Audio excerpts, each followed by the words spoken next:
Yes, hello. I am James Rowland. Today it's the WNR566. It's WWE Night of Champions. I'm not alone. Have the pleasure to be joined by the entire WNR team. Up first by my side for every WWE and AEW show. It is the fantastic Jaxie Scarlett. How's it going, Jaxie? Hello, hello. It's been a while since we've done one, so I'm very excited to get back to the Prediction League. You would say that. Why do you have to start off like that for? All right. You Because know, right why? now I'm actually not crumbling right now. I'm supposed to be, pointing out my achievements going into this. No? Or is it all meant to be about you, James? I'm so No, sorry. Didn't realize that. there's one thing. It's not about me. It's not about me. All right. Exactly. Any. All right. Nice to see you, Jax. Up next, our resident NXT expert and New Japan demigod. It is Monty. How's it going, man? Going great. I'm excited to be here. As I am the only humble member of this show, only person who, seem to keep their ego in check when it Mm. comes to things like predictions and stuff. Yeah, I said the word again, James. But Mate. I am excited to be here, though. We got not a lot to talk about, but we still gonna have fun and catch up. Because like we got a lot coming up, so it's better to be ahead or be right where we need to be instead of behind right now because 3 weeks from now, that's like what 7 shows done almost it feels like. So yeah, we got a lot to do. So I'm excited to be here to do it. Yeah, without a doubt. And last but by no means least, all my life I've been waiting for you to bring a fairy tale my way. Been living in a fantasy without meaning. It's not okay. I don't feel safe. I don't feel safe. Left broken, empty, in despair. Wanna breathe, can't find air. Thought you were sent from up above, but you and me never had love. So much more I have to say. Help me find a way. And I wonder if you know how it really feels to be left outside alone when it's cold outside. Well, maybe you should know how it really feels to be left outside alone, to be left outside alone. I tell ya, all my life I've been waiting for you to bring a fairy tale my way. Been living in a fantasy without meaning. It's not okay. I don't feel safe. I need to pray. It's Gina, everybody. Gina, why did you leave me outside alone and have make me sing that song? Listen, yeah, Oh this is my all god. your idea. But I was about to come in with some claps to say you don't get enough recognition for your dedication to Thank you. to singing my intros, and I always appreciate it. What Reason That for up, was a, that. Ben? that was a lot longer than I thought it was going to be fair. But hey, we did it. Love You the know, it's accent, great. by the way. You got well Thank you. into it. Oh, I got too much into it, I feel. And a lot of people have switched off right now. But we are live, of course, don't forget. And we have Night of Champions. The review coming up, notes from Raw and SmackDown. But first, we have the SummerSlam kickoff, June 21st. I know, weird, right? Apparently, it was part of a Fanatics Fest in New York. Michael Cole with Pete Robertsburg. Pete got the wrong year for his favourite SummerSlam match, wanker. Randy I mean, I Orton was so and confused by that. yeah, do you know what I'm saying? Like, what the fuck? I mean, Jaxie, we've spoken about pointless kickoff shows, and lo and behold, we have one to start the show, you know? I was honestly baffled. I seriously, like, who does a kickoff show months before the show happens? It's not a kickoff show. Like, yeah, majorly confused. I literally thought that we either time jumped or I slept for months and I was off like calendar. It's just weird. You woke up and just missed Night of Champions. You just got a message from me going, "Where you Yep. been last month?" Um, but it's all about SummerSlam. It's Randy Orton, he beats the Undertaker's record for most SummerSlam appearances with 17. I mean, wow, make me feel old, why don't you? John Cena was there. I wonder if it counts for one of his appearances, but he said nothing new. But he does love Cole. Nikki Bella was next. I mean, that could have been awkward, couldn't it? But she talked about Evolution. Rhea Ripley. Um, Cole reminded her of last year at SummerSlam. That's not nice. Tiffy was next, talked about how bad her pitch was, and if you know, you know. And then Jey Uso with Seth Rollins interrupted with Braun, and he wishes Jay luck. Becky Lynch was next. I mean, she looked well. Last time she was at MetLife, she became Becky 2 belts. And lastly, CM Punk in a suit. And we've got baby CM Punk. Oh, no, wait. It's not finished. It's Triple H here just to spit water and leave. And like you said, what a waste of an hour. As we spoke about, pointless kickoffs, but I suppose they had to do it. And then we've got the Raw Go Home. Seth Rollins, Paul Heyman, Ron Breakker, and Bronson Reed open the show. Visually claimed he was responsible for Roman Reigns, and that CM Punk was only back because he wanted to milk Rollins' hate for him. And that Cody Rhodes would not been back if it wasn't for him. He said they're champions like Cena and Gunther who believe at the top of their business, but ultimately Rollins is the end game. Breakker defeated Penta with an awesome spear. Penta looked up, picked up an injury, and Gable and Penta had a brief fall backstage on Monday that culminated with Penta using the sacrifice armbar to injure Gable's shoulder. Gable is definitely having surgery. KO is waiting for his neck fusion surgery, and apparently Dom has bad ribs as well, so he can't defend against AJ. I mean, Monty, on top of this, including the Liv Morgan injury, they've not been on a great run recently when it comes to the injury report. Yeah, I think that kind of it also kind of showcases just how talented the roster is too, because I still feel like we still have a nice dose of talent or people who have potential to step into those places. But yeah, they run into they definitely run into like a little wall here when it comes to just the different amounts of injuries to the point to where uh, I mean, because of like the political unrest and all that, people was like, all right, is Dom stuff legit or he just don't want to go to Saudi Arabia? It's just like you gotta there's a lot of questions. Not saying he isn't injured. I'm just saying we just have so much going on and just every other week at this point you hear about someone doing this. But if it's one thing about this business, we know that's kind of that's reason why you load up on as much talent as you can and you try to have a multiple stars in position to fill those slots because in the run of a year and the fact that this thing just keeps going, they don't take a break like other athletic ventures, and stuff like that. So injuries are going to happen. So it's one of those unfortunate things that we all kind of know. But yeah, it's really crazy when you think about, like you say, how many people who were fixtures on television over the last year and how they run injury. But and it's interesting too when I think about Chad Gable. I mean, on our last show, we were just talking about how amazing he was on the Worlds Collide show, and then did Money in the Bank, and then here we are few weeks later, and he's going to be out a while. So, that's the thing when you're double booking. It's like you take that chance. So, yeah, it's very interesting when you really think about it.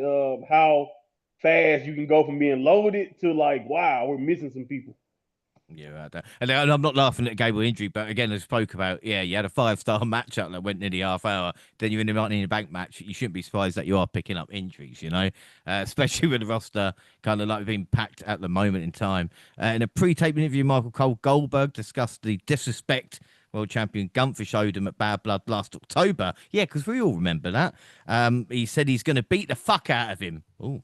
A fired up Gunther hit the ring to respond to Goldberg's words from earlier in the night and did not mince his words. He criticised the veteran for being a one-trick pony, a wrestler who cannot hang with the best in the world today, and vowed to fucking smash him at Saturday Night's main event. I mean, Gina, did this do anything for you? Goldberg and Gunther? No. That's a shame, isn't it? I honestly would comment more, but I really just don't have the commentary. It's not that I don't like Gunther. I really do like him. I just don't care for Goldberg, and that's me being truly honest. I used to be a big fan of his back in the day, and it's not that I'm not a fan, but I don't care for this return. That's just how I feel. But it's his last match. Surely you got to give him that. I thought we had his last match before. He's given countless interviews to say his body's not the same, etc. So in a way, like, is this going to turn into a bit of a mess and a shoddy last match? And you should have just left it out what your previous one was, you know? Not only that as well, but obviously it's just kind of like come out of nowhere. And I think I'm still feeling a bit bitter about, Jay losing the belt. And in my eyes, we didn't need the belt in this situation. Gunther and Goldberg could have had beef without the belt being involved. Because Gunther had called Goldberg out a couple of months ago or something, wasn't it? Right. When he was sat in the crowd with his son. So they could have just continued that beef and the belt didn't need to be involved. So I think I'm still bitter at Jay just losing it like that and not having a proper run or storyline to himself with that belt. I just think, like, did you just put it on Gunther so that they could then have this title match with Goldberg? Again, in my eyes, they don't need the title involved. But yeah, I just don't really care. Well, you said a lot for something you don't care about. So, like True, I said, true. fair enough. Queen of the Ring semi-final, Jade Cargill beat Roxanne Perez. I mean, not bad for Rox. She might be a tag team champion soon as well. Not that Raquel cares. She laid out Ripley. She didn't sound it, but she looked convincing. I mean, Jaxie, what are your thoughts on Jade, Rox, Raquel, and Ripley at this moment in time? I mean, like, I think especially with the Liv injury, the angle, like, leaning towards Rox and Raquel kind of covering the tag titles. We've seen this happen before, Jade going out with injury and then Naomi picking up the belt alongside Bianca, and this is kind of something similar to what they're reflecting here with Roxanne. I like the sort of storyline that's kind of building up around this, considering all these things took place to Rhea, and Liv kind of just capitalized off of Rhea's downhill moments, and so you can kind of see Roxanne doing the same, but to Liv now. So there is, like, good storyline here. I think going into this match, did I really believe though that Roxanne really had a chance against Jade with the way that they've been pushing Jade and the storyline that Jade's got currently with Naomi? Yeah, I didn't really see much getting involved, and I kind of liked that they built enough storyline of, Raquel's gotten involved in Rhea's match and cost her. Rhea's gotten involved in Raquel's match and cost her. Rhea came out, like, not really for the save for Jade, but came out to actually screw with Raquel again, in trying to sway, that the match between Jade and Roxanne into Roxanne's favor. It's all been tying in well, but, like, this is all happening due to matter of circumstance, that they're being able to capitalize off this, so I'm just glad that it feels like the right women are getting pushed at the moment, or at least getting a spotlight that they might not necessarily have gotten before. Yeah, without a doubt. Sami Zayn informed Karen Cross of their impending match, made official by Adam Pearce.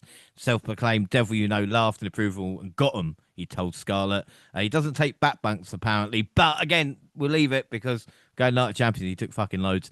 Women's Intercontinental Championship, Bayley versus Becky Lynch, as Bayley scaled the ropes for a top rope elbow drop. Lyra attacked Lynch, drawing a DQ, and enhancing the issues that exist between her and the role model. Lynch celebrated a successful match while watching her two great sets bicker in the middle of the ring. I mean, Monty, we did wonder with Lyra, but this just seemed a bit too predictable, you know what I mean? But I don't mind it, as long as we can get something from Bayley in this.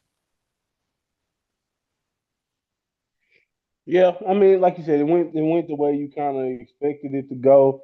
Although I do think, by the way, I mean, like I said, Becky and Baylor, even though I know we look at them as part of the Four Horsemen, they don't really, they like I said, they haven't really fought a whole lot. But just in this one-on-one encounter that they had, I thought they both kind of showcased like how good that match really could be.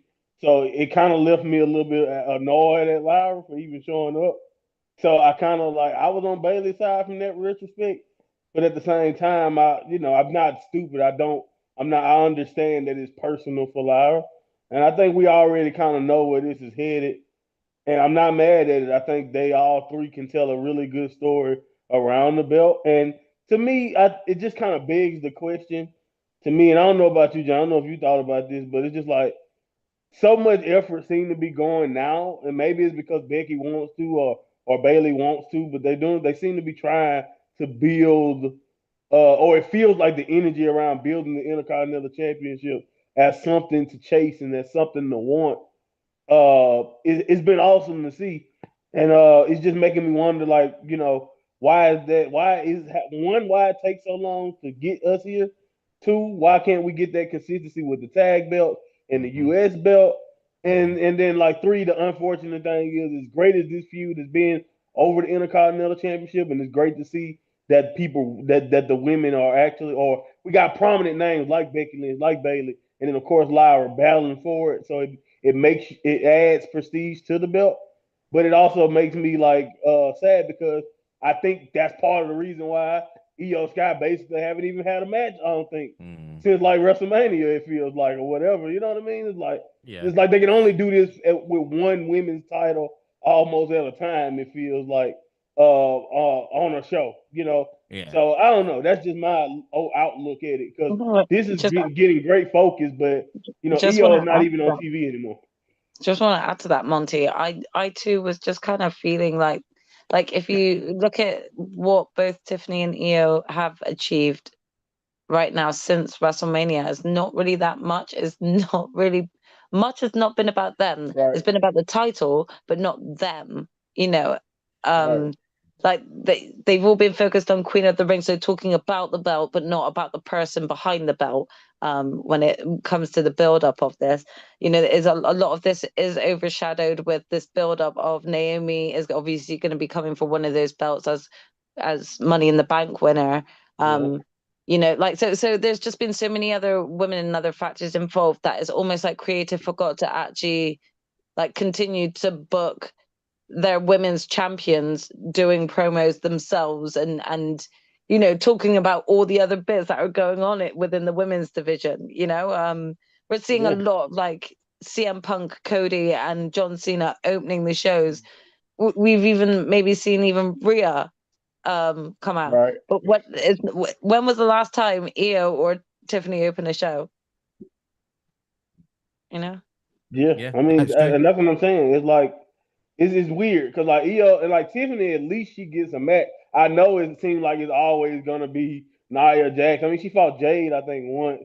So like they tried to incorporate Tiffany a little bit since Charlotte, but really, like you said, it's nothing really major she's done since the Charlotte stuff. And then when it comes to EO can't even we can't even get a regular just one-on-one match. And like you said, you mentioned injury, James, and stuff like that, but it's like we can't even get her in like a regular tag or something like anything just to see the champion, other than like you said, coming out and holding up the belt or whatever. You know what I mean? So I don't know. It's just been very weird, but it is nice to go back to the Intercontinental Championship. It is nice to see them build a little division or a little bit, like I said, build some prestige for that championship because you have people like Becky and Bailey now battling along with Lyra to again like really establish that championship. So it's really cool. But like I said, it'd be nice to get some consistency around the other divisions in the women's division also. Yeah, without a doubt. And in the main event, the two most popular stars in WWE today squared off with Spot in the King of the Ring final on the line. I think living up to the moment and delivering a PLE worthy match full of dramatic near falls and false finishes. Cody overcame a barrage of super kicks and spears to catch Uso with Super Cody cut from top before finishing off the World Heavyweight Champion with a crossroads. I mean, Gina, what did you think of this? Because I think this was everything you could have wanted from this matchup. Yeah, definitely. It was such a good match. Both of them gave it their all. And they're such both of them are such popular characters at the moment that you could just hear the crowd just cheering for them both. It was hard for them to kind of like have a solid like winner in their eyes because they love them both. So yeah, it was good. I think they both put a lot on the line trying to prove that why they should be in the King of the Ring final. Um, yeah, I enjoyed the match. I thought it was good and Yeah. it was a nice bout of respect too. Yeah, exactly. And you can tell they actually like each other, even with the way they kind of interacted and stuff like that towards the end. So it was going to make the heel turn even worse, I suppose. I'll move on to June 27th kickoff. Michael Cole hosting. I'm not making any jokes about the Saudi presenter, all right? I've learnt my lesson. Fatu was first out, short and sweet. Sammy was next, greeted like a hero. Karrion Cross, he was here. And I was trying to work out, I think his last PLE singles match might be versus Drew McIntyre when he first returned, and that was just after the first clash. I know he's at Yeah. WrestleMania in 6-man action, but I can't. You know what I mean? I It think was that at might Crown. It be. was in Saudi too, I think. Right? Yeah. So. Oh yeah. Yeah. Yeah. So yeah, it was when he first came back. Yeah, and what he called Sammy the father of all liars. Raquel next, who got booed. Rhea looked fine and got a huge pop. Yeah. Fans booed CM Punk and cheered John Cena. This might have something to do with CM Punk tweeting The Miz in 2020 saying, "Go suck a blood money covered dick in Saudi Arabia, you fucking dork." Maybe or maybe not, but a fan wanted Mm. him to apologize. And Punk's response live was, "I'm not perfect by any means. Sometimes, as human beings, we screw up. The beautiful thing is everything is a lesson learned, and here I am. And you invited me to your country, and I'm grateful to be here. Thank Exactly you what you very supposed to say. much." And how weird is this? Now the Miz is not even booked. I'm not saying it's conspiracy theory, but do you know what I'm saying? CM Punk is a monster, and it's funny people are just finding out. You know that's why they sang "Old Drew McIntyre." I mean, Jaxie, I don't know if you saw the kickoff and the awkward interaction, but again, we know CM Punk is a hypocrite. Why are people surprised? Do you know what I mean? Yeah, Like, this is I know. crazy. I mean, I saw parts of it, and I did see this part. But I just, again, like you just said, I kind of was like chuckled to myself a little bit into being like, why are you not surprised? Like, wrestlers do a lot, and they do spout a lot of shit themselves on Twitter and things like that, and it will come back to bite them in the ass. And this is exactly what it did to Punk. Punk just came in and then went, look, thanks for inviting me to your country, guys. Yeah, sorry about what I said back then. And yeah, it's all good and well again. Like With it's that country's history, what else he's supposed to say? yeah. I mean, well, no, exactly, Yeah. exactly. Like you didn't expect any different. Like what did you expect him to do? Like come in and be like, yeah, fuck your Screw country. your Like he's not government. gonna Yeah. exactly do that, is Fuck you he? guys. Right. Like this was expected. Like especially with him turning up. Like if I was Punk, I would not be going to that event without thinking to myself, I'm gonna need to actually say sorry. Right. Like it was inevitable that apology was going to come at some point. It just took Punk returning to WWE to then be shoved in a pay-per-view match like this. Like he's like, oh shit, yeah, I got, Yeah. I got to apologize about that. So And again, it is what it is.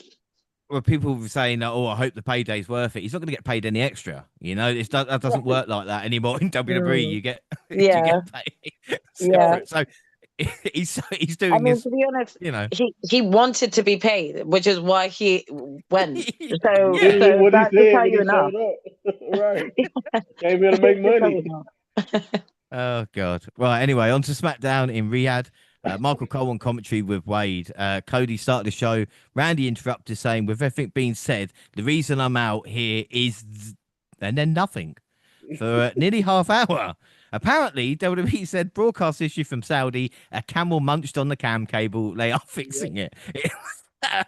What's really funny is I was reading the old Power Slam and they were talking about Beware a Dog when the power went out. And then this happened. I was like, am I a jinx? I mean, Monty, what actually happened in the US? Because us international fans were just like gone for, like I said, nearly 30 minutes. Yeah. Yeah, Well, it was weird because they edited out like, and then but they also showed us like clips of what Randy and Cody was saying during like the big 30, because they had the field time. So they were just out there talking apparently to the live crowd.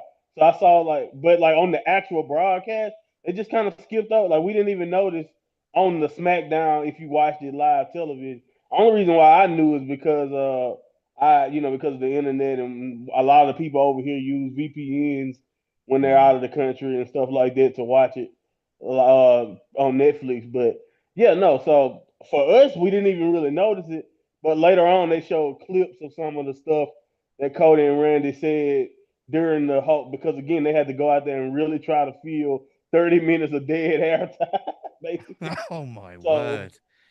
yeah, Right. I can only imagine how how what we didn't all get to hear and see, because when you got 30 minutes to fill, you just out there winging it. But yeah, man, that was very interesting. Only in Saudi, only in these remote type deals where you get stuff like that. Because a camel biting the cable, like that, don't that sound a little bit too good?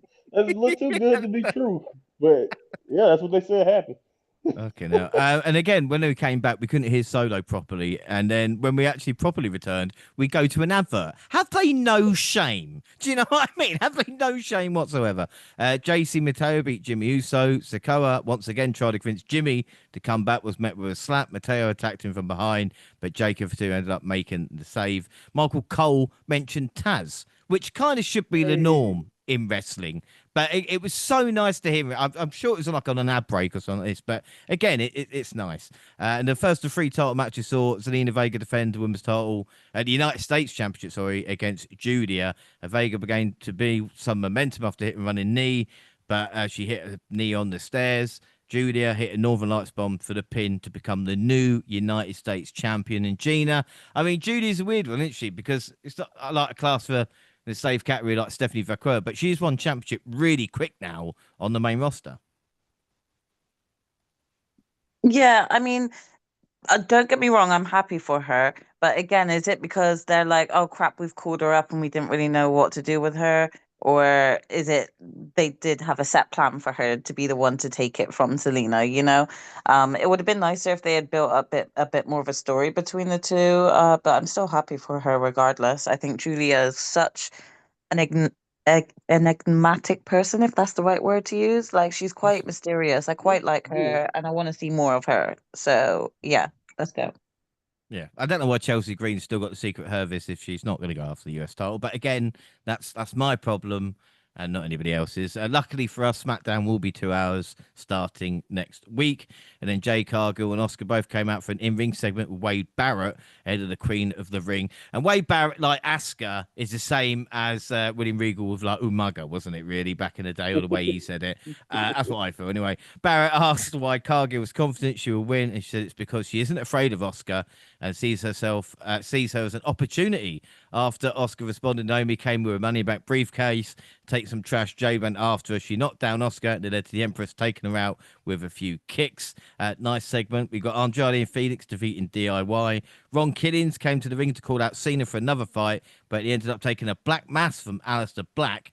Truth interrupted backstage 2 weeks ago, and 2 weeks in a row, sorry, I should say. Black said that before walking away, this will also lead to a match soon. Priest wasn't happy, but Jaxie, what confused me here was like, so I guess the John Cena R-Truth thing is done, and we're just moving on to this kind of feud with Aleister Black, even if it is that, because we don't really see much.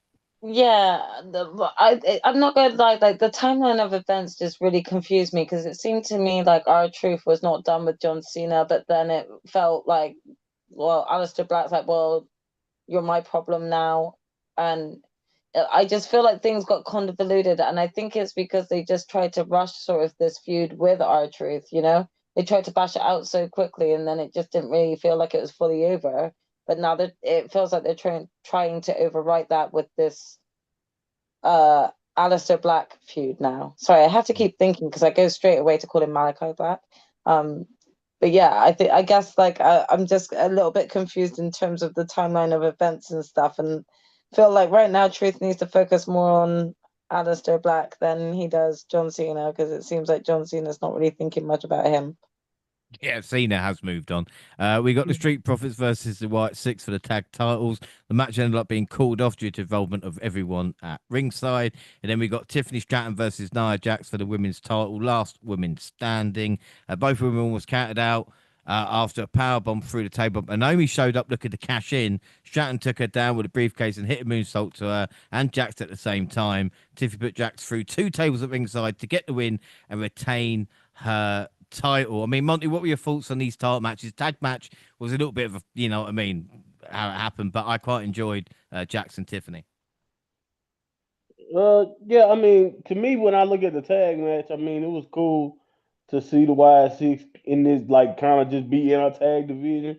And I guess when you think about what the Y6 represent, the fact that since they kind of came there, the SmackDown tag division has just been even more chaotic. But I think if you look at where we are with SmackDown tag division, we got really good tag teams and I just think I be like, I look at it and I'm just like, why the hell the Street Profits or why the hell Motor City Machine Guns, DIY. Why can't we get consistent tag team defenses actually on some of these PLEs? When you just think about the talent that we have in that division. They do a pretty good job of trying to showcase it on SmackDown, but maybe that's my little pet peeve with the fact that Triple H seems to hate the tag team titles when it comes to pay per views. He just only wants it on the weekly shows, and whatever. So be it, I guess. But the main event itself, I mean, Tiffany and Nia, they have really good chemistry. I mean, if it's one thing about it, they seem to perform really well together, and they've drilled this match into our head. I don't think I ever want to see them touch again. Like I can't wait till the draft or whatever so they can separate. I don't think we need to see this ever again. I think we get it. They did. They had some really entertaining spots. I thought the match itself was entertaining. Naya's been pretty good in this position of just kind of like not necessarily just bullying, but just in this role that she's been in of just being who she is. And I think Tiffany Stratton is a pretty good foil. The run in, I didn't mind it, but it just I say this all the time so far with Triple H in his era of booking Money in the Bank. We don't see this with Self. I know Self is going to do it, but like we don't. I don't feel like Self looks as and maybe that's because he's the architect, but he don't look like he comes out without a plan as much as Naomi. Like Naomi has pretty much did the same thing every week, and that just sounds to me like you guys don't really know what to do, but we got to get this Naomi appearance because she's one of our best characters. So let's just throw her out here, and so that's one thing I didn't really need. I don't think she needs to do it every opportunity that it looks like she can do it. And maybe that plays into her being a little bit off her rocker these days, but still, doing the same thing every week, I don't know. I'm not really, but maybe you could just say she's insane. That's the definition of insanity. So I guess that's what it is with her. But yeah, man. Other than that, I thought it was a good match. Again, they have really good chemistry. But again, it's just one of those situations where we kind of were talking earlier about it. When it comes to Tiffany Stratton, her beating Nia Jax, what does that really do for her as a women's champion? And as far as this reign, I mean, she did it to cash in. They had the little feud before Charlotte. Then she got Charlotte, and then now basically you return back into this thing. You kind of flirt with the Jade idea, and it look like we'll be returning into that too. So I don't know. I just kind of hate the fact that it feels like Tiffany this whole time has only had, I mean, 3 or 4 people in her entire run to really just work with. So I don't know, but other than that, her and Nia don't need to do this again. But it was a really good match. Well, again, let's remember how many failed, cash-in attempts Tiffany Stratton had during her time. She was almost down to the ring weekly, wasn't she? Exactly. But that's my point. You know what I mean? Like we see them running into the Yeah. ground with Tiffany, and we see them running to the ground now, and it's just like, and I'm looking at the way he's presenting Self. Self is doing it. He's telling you that I got it and reminding you that it's there, but it don't seem like it's a failed attempt every week when it comes to Self. He's just letting you know that it's gonna happen. So that's all. That's just all. He's like, you don't have to drill it into our head every chance you get that the women is gonna cash in one day. But the interesting thing about Tiffany Stratton as well, I don't know if it is a record or not, but because she cashed in for the championship, it might be the longest reigning cashing, if you know what I'm trying to say. Like usually they lose their title pretty soon, or do you know what I mean? It's just a kind of a switch. And this one, she has been a champion for quite a long time. It'd be quite weird if Money Bank is cashed in on the person that cashed in Money in the Bank on that championship. Anyway, the week SmackDown ended with the final ring segment between John Cena and CM Punk for the meet at Night of Champions. CM Punk decided to come out dressed like Doctor of Thugonomics Cena from back in the day. And not only did he dress the part, but Punk even brought his own rap lyrics.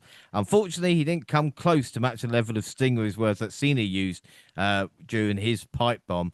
Punk did trip over some of his lines. There are more than 1 or 2 questionable ones. I mean, Gina, what did you think of this Punk cosplay? Basic Punkonomics. I didn't really have any thoughts on it. I thought it was a little funny, and then I moved on. I didn't think it was funny. I thought it was bad because it's bad when the commentators are fake laughing. When you hear Michael Cole fake laughing at something, it's shit. Do you know what I mean? You're like, why? I was awkward laughing. I was awkward laughing. Like that was a whole major awkward fest for me. Oh I did Yeah, God. probably worse than the War Raiders cosplay at WrestleMania. It was pretty bad. Punk It's life. a humiliation. It's a humiliation ritual. That's all. Yeah. I think he's friends. He's friends with John, and like the company is like, let's humiliate him, for a little bit, so he can really prove he's a company guy. I don't know. I don't Oh think it's God. as bad as you making it sound, James, because you also told me that the John Cena stuff before that was so awesome, and I'm just like, see, it's just like, yeah, it's like they both did a lesser version of the original. So Punk's was worse though. Don't get me wrong, Punk's was worse. But that's all. It wasn't. I mean, it wasn't offensive. It was just, I found it you know, offensive. I found it offensive. it Anyway, wasn't offensive. we'll I move on to found it count. awkward. It was just awkward. It was horrible. Yeah, I Count mean, countdown to Night of Champions. It was 2 hours long, and Michael Cole is earning his money. He's back again with Wade and Jackie Redmond, um, and Natalie Momo. I want to pronounce that right. With Barrow and Saxton. They had old King of the Ring clips. They tried to sport wash us as well. We've got the Baratology. Jay Cargill was interviewed. She said she's focused. Rhea was interviewed. She says her and Raquel have a lot of history, which they do. Cross was interviewed. He wants to prove Sammy is a liar. Saxton was in the ring. And then finally, Night of Champions. There we go. That is 2 hours covered there. June 28th for the Night of Champions. And after a standard opening and really long entrances, we start with Randy Orton versus Cody Rhodes in the King of the Ring final. A grueling match saw both men frustrated with the inability to keep the other down with even their most devastating finishers. But as the frustration built, Orton reverted to the vibe of old, teasing a trademark punt, but thinking better of it. Later, he teased using a steel chair, but simply utilised it as a distraction, drawing the referee's attention away from exposing the steel turnbuckle. Rose shoved Orton into the exposed turnbuckle, hit the crossroads for the victory. Jaxie, start us off. What were your thoughts on this? Yeah, this was a good match. This was a match that you could just tell that these are two sort of wrestlers that are well used to each other and working with each other in the ring. I think that this was definitely a very clever way to start this type of pay-per-view. These are two clear fan favorites. They took their time coming out, with their entrances, let the crowd really soak up and sing their music, and you could tell they were all so dedicated into singing all of that. Mm. It was a good match, but it's just like, again, it feels like I've seen this match before, if that makes sense. So it was a good match, but it was just like a match that I feel like I've seen before. Like, it felt like a finals, but then it didn't feel like a finals. It, like, in terms of like, I don't really feel like the stakes were high. Um, in terms of who would have been the winner, who would have been the outcome for it. I don't know. Mm. I just feel like there could have been a more interesting final match setup for King of the Ring, but then that's my own personal opinion, I think. So again, I'm not disputing the match. I thought it was good. The guys both did really well. They were decent at what they needed to do, and they did their job, But for me, I just felt like it could have been much more exciting if we had different opponents in the finale for King of the Ring. But that's my opinion. Yeah, no, I mean, I think if it was Cody and Jay, like you said, I think that might have been a little bit better. But again, with Orton, he did lose last year, so maybe that's, they're trying to build a story and being a Yeah, I loser. don't know. I feel like for some reason, like especially when it comes to Hunter, it feels like, just Hunter just wants Orton there in every sort of like potential picture if possible. But like Orton's not necessarily needed in those stories, if that makes sense. That could have been like someone else. Um and I'm not saying that's bad about Orton, but I'm also just like wondering when like a lot of these new younger wrestlers are actually really going to be given a chance when the chances are constantly being given back to the veterans. Yeah. So I just felt like Orton didn't necessarily need to be in that final match. I felt like it could have gone to like sort of a newer, younger, fresher face to actually start like pushing the right talent. But again, my opinion, and I'm rambling. That's fine. I mean, Monty, again, I mean, Jackson makes great points about the younger talents, but again, the story here is more obviously with Cody getting the victory. I mean, did he go to his dark side? And also with Orton as well, eventually going to the dark side. Yeah, that was the best part. I think it was the match within the match that made this match special. I thought it was a really good match. Like if you're just looking at it, I get what Jackson's saying. If you're just looking at it from the perspective of, oh, this is Randy Orton versus Cody, and we talking about a WWE title shot. Which one of these people are more likely to fight Cena again? Then yeah, I understand. But if you look at what they tried to do in this match, the reason why I thought the match really, like you said, really got good, James, is because, like you said, it happened as soon as Randy tweaked his back, and we gotta remember the story about why Cody is beltless now. He's only like everybody remembers the horrible Travis Scott showing up. Please don't show up ever again. But he's probably gonna show up again, by the way. Yeah. But anyway, yeah. But the reason why he lost that match is because he had a great opportunity to screw Cena before Cena screwed him, and he chose the good route. He chose the babyface route and lost like a good babyface idiot. And this time, like you saw with Randy, maybe the story is that Cody wouldn't have went so hard on Randy's surgically repaired back if that didn't happen to him. You know what I mean? And I think that's the type of psychological story they was trying to tell. And you're right. Randy always toes that line, even as like pretty much. I know he's supposed to be a babyface, but if we really think about Randy and who he is, nothing really has changed about his presentation, other than instead of punting a lot of people, he throws more RKO's as a face. Other than that, Randy is pretty much the same guy. He always toes that line, and he has no problem. He is the one who took the turnbuckle off that played a factor in that finish. But Mhm. in the past, would Cody have pushed him into that turnbuckle to set up Crossroads? Who knows? Like that is the mind's that is the psychological story that they were attempting to tell here, because it's all about how low are you willing to go, especially when you think about, and then now you start to think about it. Is Cody truly when he says Randy is a mentor and all that? Do you truly believe Randy is somebody you respect and is your mentor, or is that politician? Is that you softening Randy up so he wouldn't punch you? Like there's a lot of theories that goes Mhm. into this match that I thought made the match really great. Besides the stuff that they were doing, and then also let's be real. If you heard Saudi Arabia, they didn't want Cody to win that match.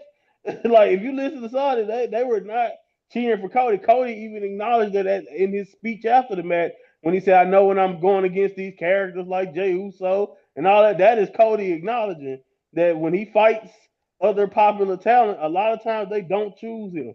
So it's like, is that going to play a factor in a character change if we're going to get one? Honestly, I feel like we all know that theologically, to me, that whatever happens between him and Cena, if it is Cena based on this card, but if it was to be Cena again, he's going to have to go to a dark place and possibly do something that. And we hear these crowds for Cena. The people might not like it if he did kick Cena to win his belt back. You know what I mean? Even if it makes Mhm. logical sense. So that's the type of stuff of where Cody is right now in his current character Yeah. form. It's about Monty, that. the way you're describing both Randy and Cody going into the match that we're discussing and like the match that is to come against John Cena inevitably, you just described both Randy and Cody as having like aspects of like Anakin Skywalker in them, just Yeah, toying with that constant line of like, where is it the is. justice and where do I take that justice? When is it like my turn to like take that justice? Like now all I can see is both of them sort of having certain traits that really could lend themselves to Anakin. Right. And I think if WWE is smart, they use Randy. They use that relationship to Mm, play that factor to see what side of Cody can we really get. Can Cody yeah, continue to fight it, same thing with Randy? Is Randy gonna turn on Cody first, or is Cody yeah. gonna turn for whose Or is Randy character is going to gonna be become the pushed? Palpatine? You know, Right, exactly. Like how so it's so if they're smart, they really can use that to tell a beautiful story with Randy, and you can mm, use Cena too to tell it because I think as yeah, much as he's been a bad guy, these fans do not want Cena to still be a bad guy. So I can Yeah. see Cena ending up being sympathetic in this, no matter how bad he was. You can do some expert stuff if they're smart and if they tell the story the right way. But anyway, I Mm. thought that was the best part of the match. It wasn't so much as the wrestling as much as the The story storytelling. of Yeah. the story of Yeah. Cody's progress and like is he willing to do whatever it takes to be on top? And that's really that's the next story for Cody. Is he willing to do whatever he has to do to overcome Cena, overcome all of this? Because that's the only way he's gonna truly be what again unstoppable. Because if Cody toes that line, he's already barely loses now. But if Cody is willing to do whatever it takes, who really gonna stop him? To be honest, so yeah, man, that was the beautiful part of the match for me, John. Yeah, without doubt. And again, I mean, you guys mentioned it a lot, but Gina, this is what it did feel like Master versus Apprentice, even with the history with kind of legacy there. And I will say this: what the crowd was a lot louder than it. I mean, when we start the Saudi Arabian events, what the crowd was like, it was fucking awful. But this actually felt like quite a hot crowd, which enhanced the night's action as well as the opening match. Yeah, definitely. You could tell the Saudi crowd really loved Randy, and anything he did, he just got a rouse out of them. So they just kept the volume high and kept the spirits high for the start of the show. So Yeah. Anyway, right. So scores in for the opening matchup. Jackson, what would you give it? You know what? I was going to give it a 3 3/4 because of my thoughts and views, but after the discussion with Monte, I'm actually intrigued to see where things are going to lead to after this match, from both of their points of views. So I'm gonna go ahead and give this a 4. Give it Yeah, a 4 is four. fine. 4. Monty.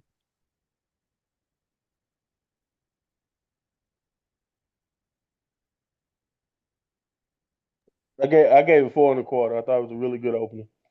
4 1/4. And Gina. yeah, I'll give it a 4 1/4 too. Yeah, I'm gonna give it a 4.5. And can I just say as well, apart from John Cena and Roman Reigns, the only person to have beaten Cody Rhodes in single action since Cody returned is Drew McIntyre.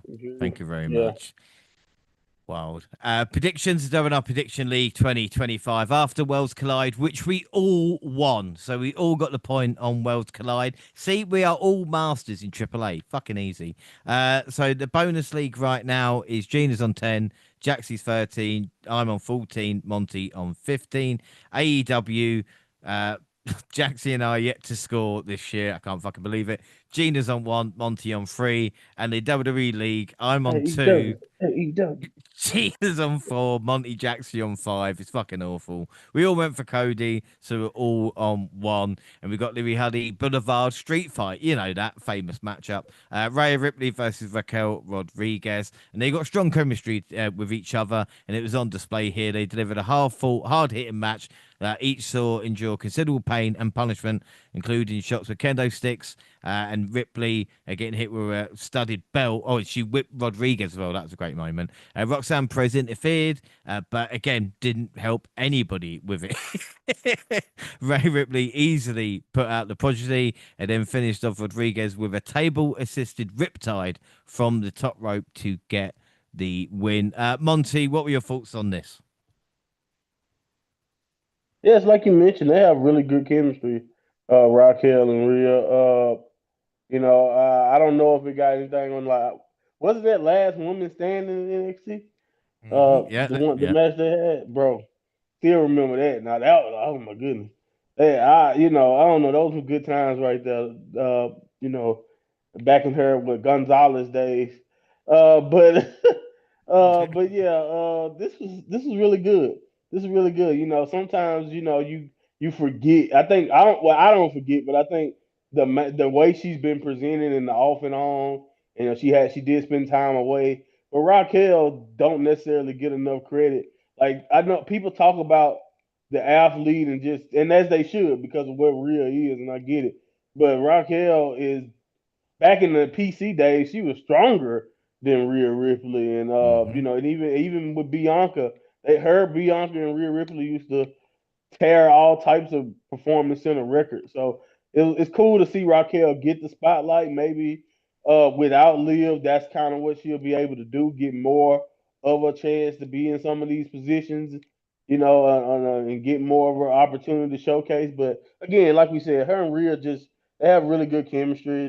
They match up really well, and I just thought this was really well done. I mean, both ladies, honestly, they just kept kind of raising the bar basically until we got to the finish, which again the referee was kind of helping them because the table wasn't stable, but it is what it is. You gotta do what you gotta do because that's an insane way to Yeah. kind of cap off that match. But it was good. It was really good, and I'm happy for Raquel mostly because I think we all know Rhea gets the spotlight all the time, so it's really cool that Raquel can get some love and actually have a really positive showing in a spot.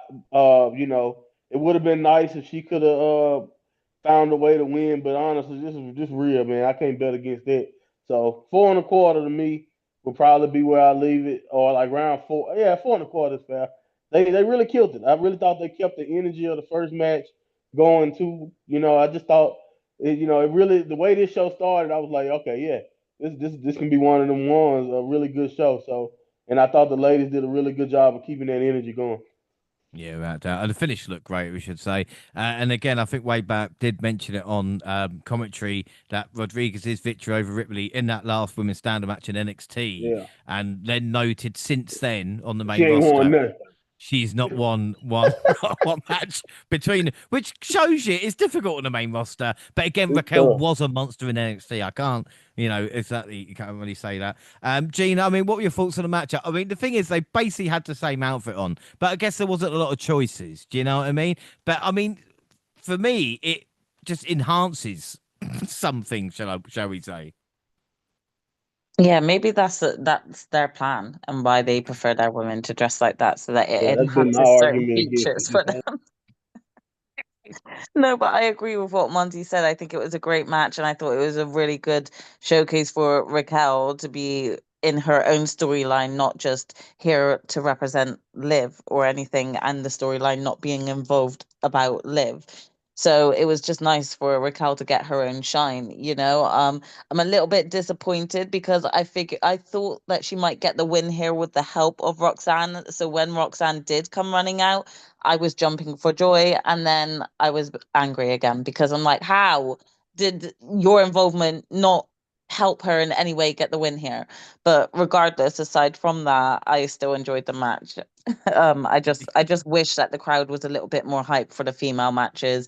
I know that they're not because of where they're located, but Mm. it's just sad because sometimes like the women are putting on banger matches, and I just don't feel like they're getting the hype in the crowd that's worth deserving of their match that they're putting on for them. So that was probably the most disappointing part for me. Yeah, well, and Jackson, again, we touched on this subject earlier. We talk about the women's title because I'm sure EO versus Ripley will have the match at Evolution, Mm. but barring Mania, that would be the first time the women's title would be defended on a PLE since Bad Blood last year. And this Bad Blood pay per view now has taken on fucking hell of a, not only with Goldberg shit going on, but the Rock slit throat. And the last time women's title was defended on a PLE outside of Mania. Um, but again, it's just not good enough, is it? It's really not. It's almost kind of like the creative lately seem to put a lot of emphasis on, getting winning the belt, becoming champion. And then it's almost like the champion lately is the one going sort of like to catering and Yeah. allowing all of this time to build up other formidable like um potential opponents. But that's not how this should work, you know? Um I don't know what it has gone wrong with the writing, but creatives seem to be falling off the plot when it comes to what to do with their champions once they're champion. It felt Mhm. like that was Zelina Vega, so they were like, "Oh shit, quick, let's put it on Julia." We've got other matches we'll probably talk about on this card where I feel like there was a similar sort of like shift in, oh, we don't know what to do, so let's just change or something. and hope fresh inspiration comes to us. It just seems to me like creatives don't know what to do with their champions once they got a champion. And Yeah. it's like, yeah, it's not meshing up well for, like, at this point, you're better off being an opponent in the running up to becoming a champion, because you're going to be featured more than the champion itself. Yeah, So and it's I don't know. yeah, and no, to make your point as well. I think one of those title matches, or talk about even defending on TV. I think only one match hasn't featured Rhea Ripley. So Yeah, again, it shows you where the focus is, isn't it? exactly. It really does, and it's just kind of like it's not meshing up well for those that are trying to kind of make themselves something. I mean, we've seen this sort of like trial. They trialed and failed at Lyra, unfortunately, with her title run. And I feel like, again with Jay as well, his title run, they were just like, oh, I don't know what to do, so let's just change belts. So Mm. yeah, I don't know. I don't know what to make of this. Like, but it's not to say that, again, Monty and my sister pointed out some really good points about this match. This match was great. I think it was the most disappointing was the crowd to me, because again, they just slept on this match a little bit. And again, as you guys brought up, this really took me back to Raquel being Gonzalez, and like that type of like epic NXT feud that they had, and they should have been more hyped than what it was from the live crowd. Yeah. Now, right. So scores out 5. Monty, I got yours. So Gina, what would you give it out of 5? I'll give it a 4.25. 4.25. Jaxie? Yeah, same. Yeah, I'm going to give it a 4.25 as well. Predictions: Gina went Raquel, the rest went Ripley. So Gina's on 1 and the rest are on 2. We've got Karrion Kross versus Sami Zayn next, and Sami got a hero's welcome. And of course, this was months of backstage interactions and vignettes resulting with Sami squaring off with the devil on his shoulder, so to speak. But again, this was all about Karrion Kross, and it was his talking that cost him one of the biggest wins of his career. He dominated Zayn for the better part of the matchup, but he talked trash. He turned into Drew McIntyre, basically. I hate to say it, but that's what he did, He backed the former Continental Champion into the corner and sprinted across the ring for the other, only for Zayn to meet him with the haluva kick for the victory, Gina, what were your thoughts on this matchup? I thought this was a great match. I thought it let Sammy do his thing and have all the love in the world behind him, because we just know that everyone backs him in Saudi. But I also was happy to see Carrion just be on a pay-per-view in a match. I feel like he's done so much and also not been showcased enough. So for him to just be able to get onto this match card, I think is fair enough. I enjoyed the match between them both. I don't think it necessarily did much in terms of lowering things for both either of them, or even heightening things for both of them. I just think, they had to have a Sammy in a match, and so this was it. But again, I'm not mad at it. I was happy to see Carrion on the show, and I like that Carrion is coming out to his, previous music, because I think that suits his character much more better. So yeah, it was a good match all in all. Um, and the crowd woke up for this, I noticed. Yeah. So I was just a bit bitter. No, you're But right okay, to so you'll be. wake up for this match that doesn't really have a storyline, but you can't, keep be woken up for the women's match. But okay, I'm not going to complain too much. No. And again, and Jaxie, we just mentioned this as well. We talked about Ripley, but it seems Sami Zayn is one of like the golden children, shall we say? He's always going to get a position on the card. He's always got a Mm. purpose, Yeah, direction. yeah. I mean, I think Sammy is in that category of can do no wrong in the crowd's eyes. I Always think even in being seen Triple as H's the. eyes. Yeah, I think he's always going to just be seen as that sort of next door neighbor hero type, lovable character. Like even when he was like, trying to do like be on the bad side, with the bloodline, he was the most beloved character, like he can just do no wrong. Um, you guys have brought up really good points. I did enjoy seeing Karrion Cross coming back out to his original music with Scarlett and just all that it brought. I just wish that there was a bit more to the storyline. Like, I don't really know what the outcome here is for either character or either wrestler. And what they've been doing at the moment with Carrion is just not much. So I just like I need them to kind of push go on Carrion at the moment, because it seems to be everyone but creative that can see the popularity that Carrion has with the crowd. So it's just I don't understand why he's not being like pushed more than this. But who knows? Maybe this is the start of that. It's just for me at this point, I'm not sure what the purpose or the outcome of this match is yet. You know, hopefully we'll see. It's maybe just a slow burner to build this story. You know. No, but I mean, we've seen again, we've seen the booking of Cross before. You know, someone who's Mm. popular with the internet and the fans, sells merch. You know, but Mhm. because he's not part of the long-term booking or even Yeah. short-term, they give them a Mm. match at a PLE and say that Mm. they didn't do it, they made a mistake, or they didn't make the most of it, and then that's them Mm. done. Yeah. Maybe I'm wrong, I just but don't know what the purpose or the outcome for this would be. Like again, good match between both wrestlers, but it's like, what was the outcome of this to be? Like again, as much as I love Sammy, I'm also like, how many more losses are you going to give Carrion mm, until like he really becomes a redundant wrestler that everyone just sees as a jobber? yeah, You know, and again, what really sucks is that like in the same category, you got the likes of like Andrade, like kind of becoming a forgotten about wrestler after making an epic return as well. And it's just like, this is the sort of talent that is being currently wasted. And what I meant by being like, there could have been fresh new faces within the finals of the King of the Ring. Do you know what I yeah, mean? That could have like yeah, actually just spiced things up a little bit more. And I'm not saying that what Randy and Cody did wasn't great and needed and necessary and things like that in terms of storyline. But again, it's like, how much more like are you going to invest in these characters and not invest in these ones that actually are producing really good content as well in the ring? But you just seem to sideline them, and so they've got this random match on a PLE where it's not like the outcome doesn't matter, because it's not going to carry on. Nothing is going to lead to this from either wrestler for either wrestler. So I feel yeah, like it was a good match, but it was just there to entertain the crowd because the crowd wanted Sammy, But yeah. this did absolutely nothing to benefit Karrion Cross, even though he looked good. Mm, yeah, I agree with So you.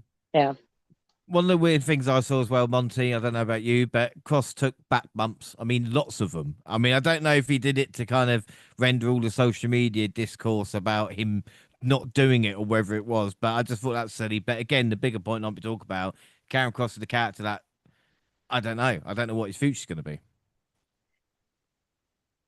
Yeah, I mean, I hate to rain on the carrying cross. I love him parade, but I'm probably the reason why he's never gonna get any upward mobility. It is mostly because usually I love the character. I like him hitting people in the back of the head. I like what he's doing from a storytelling standpoint. But when he wrestles, I could care less for the most part. And that's probably the problem. That's probably a me thing. I'm not saying that's the way it should be for everybody, but for me, the star of this match, and here I go. I'm sounding like Hunter probably.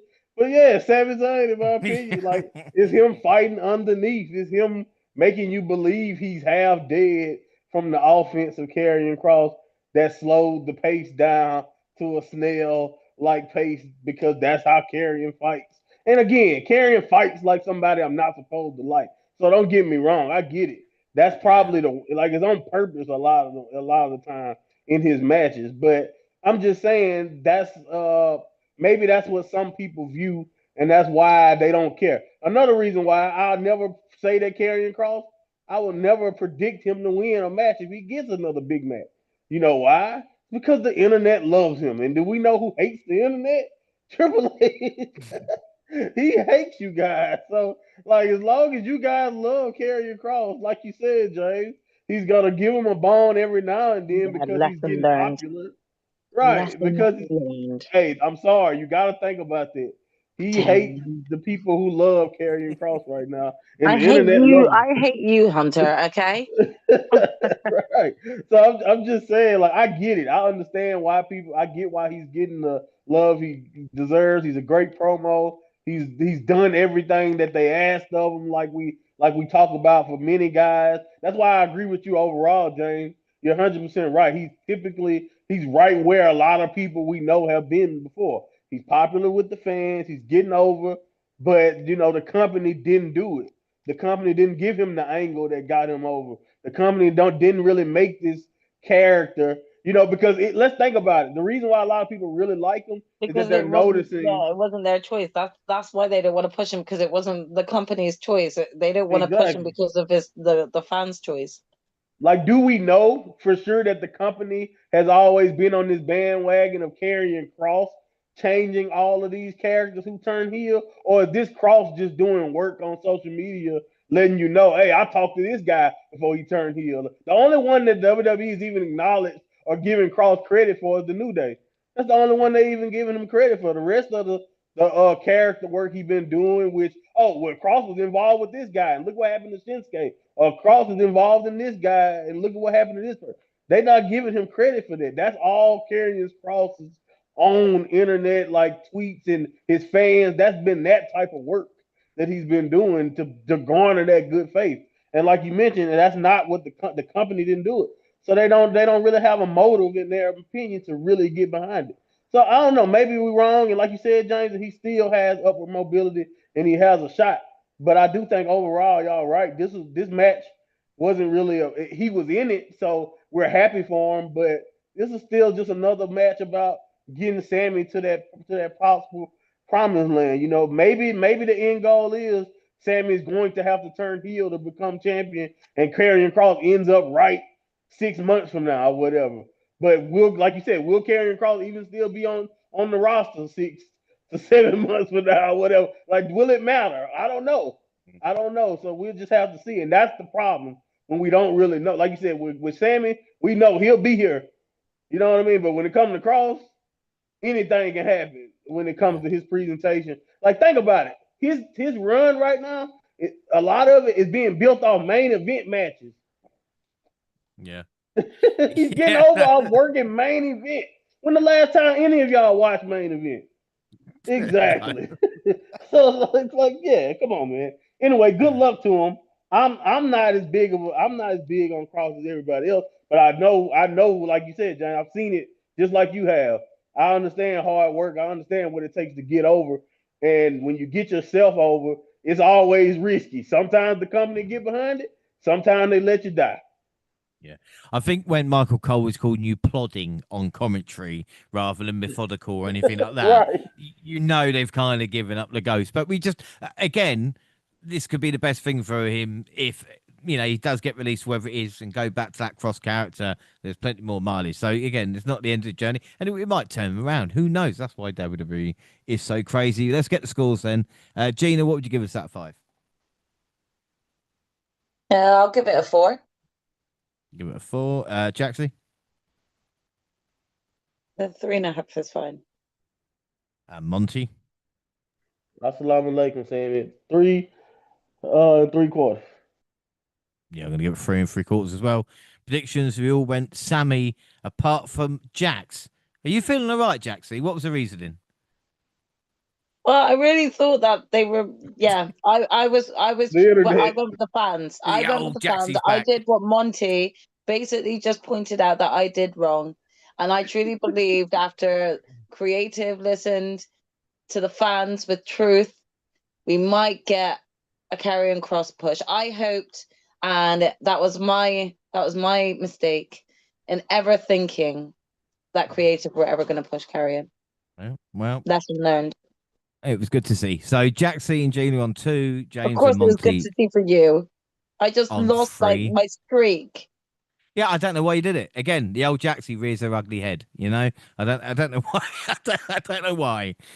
United States. I say that, and we know what's coming up next. Because United tough States. to say, what if, and then I had that devil on my shoulder going, what if, constantly. So, Yeah. Yeah, and you were successful as carrying cross. Right, United States Championship match, Jacob Fatu versus Solo Sikoa. It started with the arrival of JC Mateo and continued with the return of Tangaloa, everybody. That's what we wanted before culminating the Hey, debut. Pete. Yeah, come on, it's Saviour's back before the debut of the monstrous Hikuleu.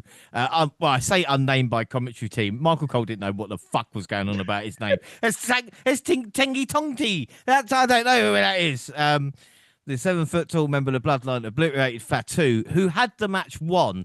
Even after all that interference, it was only Big Hick that stopped him, delivering a chokeslam to the announce table that set up this man werewolf for Sikoa to defeat him and become your new US champion. I mean, I should have seen it coming, but I just didn't. I Taking just it didn't. all. Hey, Yeah, I hey. just did. I'm all gas and no brains. Jaxie, what were your thoughts? Right. But this just annoyed me because it should have been Solo at Money in the Bank if it hadn't been for Jacob Fatu in the first place. You know, um, from like a story point of view, I'm gutted because I kind of thought that Jacob might be one of those people that sets a record for how long he holds on to the title with how ruthless and aggressive and everything he is. So I was a little bit shocked at how short a run he did get with this, but I can't say that I didn't see this coming with Solo eventually getting that title because they'd really flopped everything to do with his sort of turn on Roman and Paul Heyman and that lot. They've really been trying to build up the bloodline to really mean something.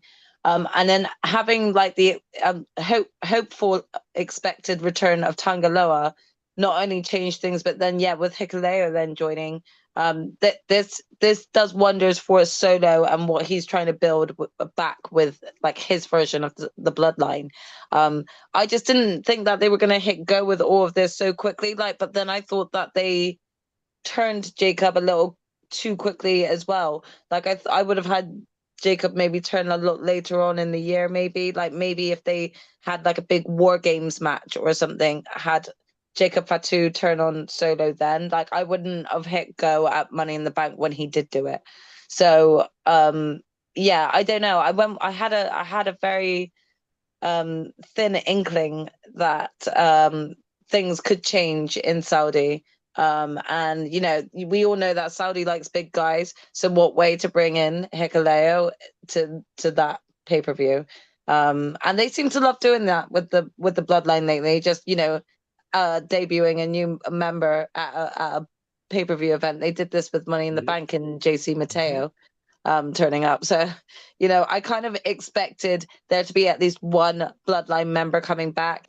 I know that Tamatonga's still injured and stuff, so I did think Tangaloa was going to turn up. Hikuleo was a nice surprise. I am happy with the outcome of this match, but I just think that this should have happened at Money in the Bank. Yeah, well, it didn't, did it? It didn't. You lost at Well, Money it in the Bank, didn't. didn't No, you? it didn't. No, I it did. didn't. I did. No, And that you was the did. only thing You that did. screwed up me getting a freaking Yeah. clean sheet. Yeah, you did. Yeah. Right. What was interesting though, I don't know anybody said this. Where the fuck was Jimmy? Jimmy, where the fuck are you? Yeah. Because Jimmy wasn't fucking there. Hey man, That that's a far flight, bro. like, He stayed home. Seth maybe Rollins, he Stink just Cash. was Oh, I'm like, not going to go into it. I'm not going maybe he to. was just like, you know what, Jacob, you don't need me. I'm Yeah, a you got stay this. back That's little here. bro. Yeah. That's not going to happen. I'm pretty sure just before like this night of champions, like the last previous interaction between Jacob Fatu and Jimmy, Jacob did say like, I don't need you or something like that. So Jimmy just took that seriously. He was like, well, I'm gonna stay home then. You don't Well, need me at fuck night you of then, You yeah. champions. don't need me, right? And then be all friendly on fucking SmackDown. Anyway. Like nothing happened. Like, oh mate, Yeah. sorry I wasn't there. Yeah. Anyway, calm down, James. Monty will say Calm down, man. Solo's first title on the main roster, I'm but taking it all. Hey. this is a completely different Solo to the one that won the North American Championship, though. Do Oh, you know what I yeah. mean? Like completely different. And he's getting, and I don't want to say it, but he's showing signs of like personality of like The Rock. And I'm not comparing him to The Rock, but Yeah. he's different to most bloodline. Most bloodline members are and all that kind of stuff. Solo has got that funny factor, but even mimicking Fatu and stuff like this. Yes, you're right on the money, man. Like him leaning into his personality, which, like I said, Jay is more is like way more serious. This is like lot of Jimmy. Like Jimmy can be really goofy at times, but like you said, I think Solo has that intimidation factor, and like because he walked around as an enforcer, he does the Samoan spike. He still has a little bit of that in him, that intimidation factor, but so it allows you to take him a little bit seriously physically. But like you said, the thing that's really getting him over with the people and getting that recognition is that ability to be able to just go out there and like show personality, not be afraid to make faces, not be afraid to mimic your opponent. You know, it's like it reminds me of like Young Rock, like as he was starting to differentiate himself from the nation. Like I was watching an old Raw as he was like becoming the Rock. He was still in the nation, but like the ego and the way he started the dreads, he didn't wear the rest. He didn't wear what the rest of the nation wore and all of that. Like you could tell that that guy Yeah, was a yeah. star. And I think that's what even Solo. though that slow transition to the silk shirts and stuff like that. Right. Yeah, yeah. Yeah, and I think that's what Solo has done. Like he's slowly but surely, the same. Like Jacob is a whole nother type of monster, and I think that's where he's found out. Like, yeah, continue, make Jacob dominant, make Jacob scary, make him this, and I'm gonna be this. I'm gonna show you that I can have personality, I can be smart, I can be witty. You know what I'm saying? And I think that's the thing that's really helped him develop and become who he is. And even this plan with bringing on Hikaleo the way he did makes him look like the smarter one, makes him look a little bit more cerebral in this situation, you know. So it really worked out, and you know, I'm really happy for Solo because I was a fan of him, a street champion, like you said, in NXT. So I'm really happy that he's overcome a lot of the stuff that he had to deal with, a lot of losing, and he's still probably gonna lose. But I think Solo is just again, he's doing things that's gonna make you not care about his win-loss record and really look at him a little bit differently in this new incarnation. I don't like you said. I don't even know if you're gonna call it like he's. I don't think you want him. We're not even gonna call this the bloodline. I'm not sure exactly. They need to come up with a new name, but this is a completely different thing right now. Solo got going for him, and I think that's the best thing too. Like differentiated from the bloodline. I do think that Solo would benefit from changing the name. Yeah. Right. I don't know. Like that, they did the MFT thing. Maybe you can just call it his family tree or whatever for Solo, and like that'll work too. Because again, I don't think it. I think the more you differentiate it, the more you let Solo be who he is, the bigger star he has the potential to become. And again, I really loved it. Like you said, the mimic and Jacob, you know, because even in a big match like that, he still got the personality to like be so. And I think it's like cockiness. Maybe that's what it is, the arrogance. I think that's really what's adding to his character is that he's getting the arrogance, and now he has more people behind him, so they look more intimidating. So they have the potential to really possibly take over, and you know it can start with the U.S. title, but who knows? Like I know I wasn't thinking about this when he was in the bloodline, but you never know. In a few years, you can see Solo in the main event picture with this type of stuff that he has going on, and I think that's the best part about it. And man, I'm really happy for Hikuleo, man. It's about time. You know, I know he had the potential. It's great for my boy Tonga Loa to be back. He got him a big partner to the tag team with if they want to go to the tag division, or he can wait for Tama. Like they got options now, and that's another thing. Like whenever Tama pops up, they're gonna be even more intimidated. So as me, as a New Japan lover, you know I love Solo faction. Like everybody in this faction is New Japan veterans. So you know, me and Solo was watching New Japan together. Obviously, the way this shook out. But yeah, man, this is really cool, man. And James, I'm so happy you decided to pick against Solos because now I can sing his theme song and be like, "We taking it all, we're taking it all." Yeah, but cool. can I just say you went solo as well on this? Yeah, he did. Of course he did. Because he is a. I don't want to say it. I was going to call you say it now. I've never called you. I'm not going to call you it. There's no point. It was a motherfucker. Just actually made it sound worse than I did. I can call you that, I suppose. That's fine. I don't want to start anything.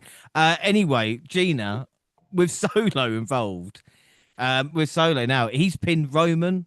He pinned John Cena at Saudi Arabia last year, and now he's the first man to pin Fatu. Like I said, I thought the first man to pin Fatu, it would kind of be a bigger deal. I know like 8 people got involved, and there was that. And also, Gina, isn't it nice you're kind of next stage wrestling fan, whether you know it or not? Because Hikuleo showed up, and you're like, I know that guy. And there's probably guys going, who's that? Who's that? You go, that's Hikuleo, you fucking mark.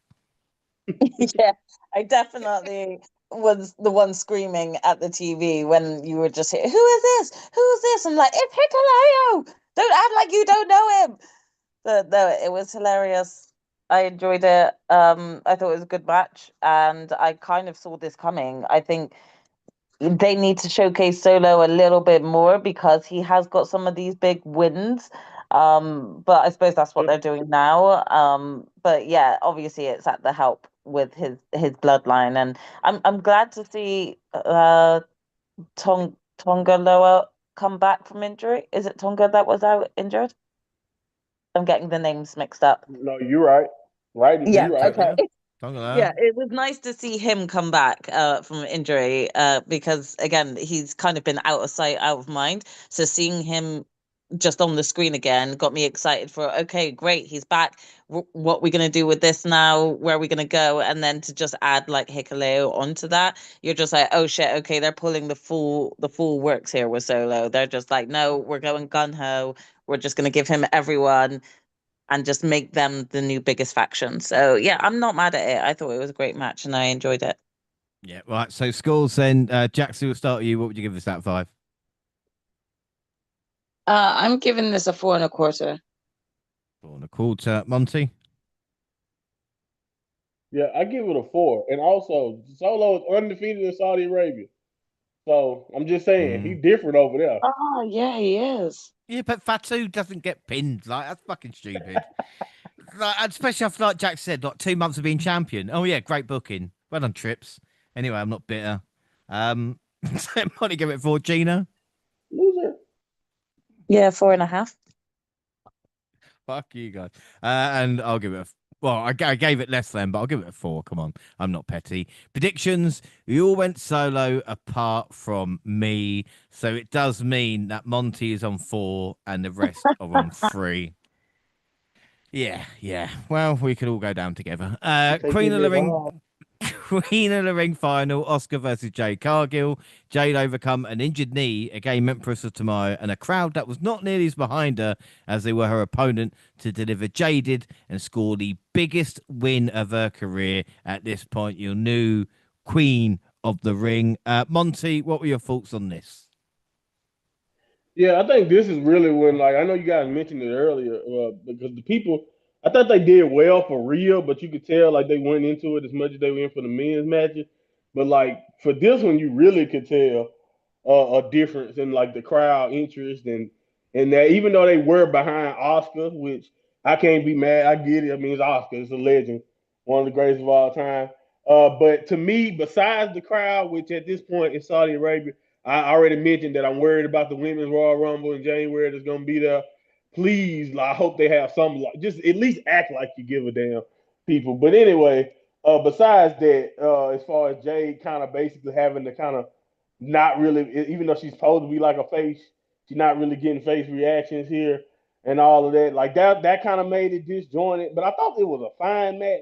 My biggest issue is that this supposed to be the Queen of the Ring finals, and they didn't even go 10 minutes. And you had Cody and Randy's final go for 20, and I'm like, please make up your mind about Jade. Are you confident enough that is Oscar one of your best workers? If you think Jade can't go 15 minutes with Oscar, because like even Rhea and them got 15 minutes. So like if you don't think Jade can go 15 minutes with Oscar, then maybe she don't need to be in the Queen of the Ring final yet.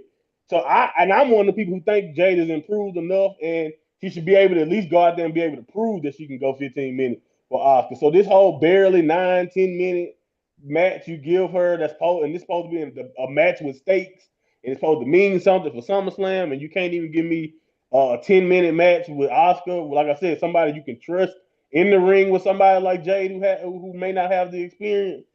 I don't know. That was just kind of frustrating to me, but I was happy for Jade because it was a great moment for her. Like you said, biggest win of her career. but the match was over too fast. It wasn't a lot of drama to it. You know what I mean? And that was about it. It was what it was. It was fine. But yeah, that's kind of my biggest takeaway is like you don't trust Jade enough yet, and you putting her in one of your main events of SummerSlam. You don't trust Jade enough yet to go 10, 15 minutes with Oscar. That's my thought. Yeah. Yeah, no, I completely agree. I mean, it'd be polite to say, Gina, that this was a clash of styles, between the two. And again, I don't know if it was Jade or because let's not forget that Oscar's been out for over Right. a year, so to come back and do this, it is a little bit different. Yeah, definitely. Oscar has only just returned, and we've never seen these two wrestle before. It's new territory, and I'm not saying that they needed practice beforehand, but I think especially with the lack of time, lack of crowd support, things like that, all these factors add up, and it does feel disappointing when you see kind of it feels like favoritism towards one sex over the other when it comes to these matches when they should be on the same caliber. So yeah, it is disappointing when you look at all the facts side by side like it. Now, and Jack said, I mean, we should say the Storm outfit that Jay Cargo had on was a different fucking level. It's Oh, obviously her time now, but as Monty said, Jack's It was Car- wasted on that crowd. I know it was. It wasn't It wasted was on me. It Don't wasted. was worry No about so that. one wasted got on that hype. crowd. Yeah, like Honestly. she looked so hype with it. She Mm, looked great. But it was so wasted. I hope she does bring that look back to, you know, not just even American, but maybe Western territory where where she'll get the greater appreciation for even that outfit. yeah. But she looked incredible. I think both of them looked incredible. I think you guys brought up like really great valid points. And that was going to be my main point was that this Queen of the Ring finals did not get the same treatment that the men's King of the Ring finals got, and the time was so short compared to Randy and Cody. And I get it as to where they based it as well. That probably had something to do with it. But like it was just an eye roll for me because it's like, well, you say that, we're taking all these great steps forward in the future towards women's wrestling, but then you just kind of do them dirty still. So you're not really fully like supporting women's wrestling when you're not even able to, signify giving them the same amount of time you've allotted the men's finals. So Yeah. that was going to be my main point and my main bit of disappointment, along with the dead crowd. As Monty said, it was so much more obvious in this match compared to the Rhea Raquel match. So yeah, it was disappointing from that point of view. But again, I think that both women still did put on the best performance that they could within 10 minutes. So they did what they needed to do. And overall, I feel like this was the necessary outcome for the story that they're clearly telling here, especially with her being involved with Naomi and things. But I could have easily had Oscar win this and just give us Oscar v EO at SummerSlam, and that would have been just as sick. Yeah, that's true. That is true. The finish did look awful. And again, talking about Jay Cargill, I don't know Yeah. why they don't lean towards more of the Charlotte Flair type character of, kind of queen and arrogant and being the best. Because if you look at Cargill, no one looks better than her. Do you know what I mean? So again, perception is key, I think, when it comes to yeah. the character. Jay, you really just hit it on the money. Like, say what you want about Jay and AEW, but that whole attitude and everything she carried herself with, like that was part of why she became as TBS champion and was great because she was allowed to just be cocky and be that arrogant athlete. Like that is her bread and butter. So I don't know why we taking so long to kind of get there, and Yeah. right now her character is just bland WWE babyface, to be Yeah. honest. And like she can be so much more than that. And I know she's doing the stuff with Naomi, so we probably gotta give it a little time. But like whenever she's able to finally be cocky and be herself, I don't know when they're gonna get there, but I think she'll really be able to settle in. And then that'll fit her wrestling style too better. Yeah, that because again, it's like as a fan, can you relate to a god? Do you know what I mean? Like, how can you feel sorry Exactly. for Jade when she Exactly. is this kind of dominant? And do they know that the crown's gone ahead? Right? I don't know about Cody. I can maybe Takeoff and Jay. But I can't think of two better wrestlers in WWE to actually wear crowns as an entrance and get away with it. But again, maybe I'm just silly about that, you know. Anyway, out of 5 for this matchup, Monty, what would you give it? I give it 3.5. I thought it was solid, but like had potential to be better in so many different ways. It wasn't perfect. And yeah, I think I want more from my women's King of the Ring finals. I mean, Queen of the Ring finals. But yeah, 3.5. I think is fair. Yeah, without doubt. Gina I also went 3.5. and Jax. Yeah, I think that's a perfect score there with 3.5. Yeah, I've gone 3.5 as well. Predictions, we all went Jade, so Monty is on 5. The rest are on 4. And Monty is one away from a perfect score as we head to the main event. And I'll tell you something, I must have seen that yin and yang video about Cena and Punk 100 fucking times. It would be Raw, Yeah, SmackDown, and the kickoffs. And yeah. this year, and every time I saw it, I was like, Honestly, oh, the amount I of can times they skip 4 repeat minutes. stuff, Yeah. this is ridiculous. I felt like I, had started to quote the background Corey Graves starting overall the of Corey yin Graves and and yang of a Michael Cole. wrestler. Yeah. Anyway, here's main event time, Undisputed WWE Championship match, CM Punk versus John Cena. Two iconic superstars of the last 20 years, rivals with countless classics encounters between them. They squared off for one last time. And what started as a battle between two all-time greats who know each other incredibly well in a match that had the fans in their heart hanging on every move. It descended into chaos with the arrival of Seth Rollins, Bronson Reed, Bron Breakker, and Paul Heyman. But don't worry, Penta and Sami Zayn arrived to counter them. Cena showed flashes of the upstanding, virtuous one he used to be, as Rollins clocked Punk with a Money in the Bank briefcase. Cena absolutely obliterated referee Charles Robinson as he rushed to the ring. Of course, we've all seen that meme of him running for, and this time Cena took him out. But then Cena capitalized, scoring a quick pinfall victory over Punk and costing Rollins the chance to cash in the guaranteed title opportunity for the victory. Right, okay, there's a lot to go on here. Jaxie, I think we want to talk about the match and everything, going on there. But I don't understand the commentary's point of it was Seth Rollins' plan to cost Punk when Cena stopped Seth from winning, if you know what I mean. But, I mean, what were your thoughts on the match as well? I was I don't know if they confused themselves with their own commentary on that, because I was very confused by what they were trying to actually say during that time. I thought the match was good. I thought that the involvement of Seth made things a lot more interesting.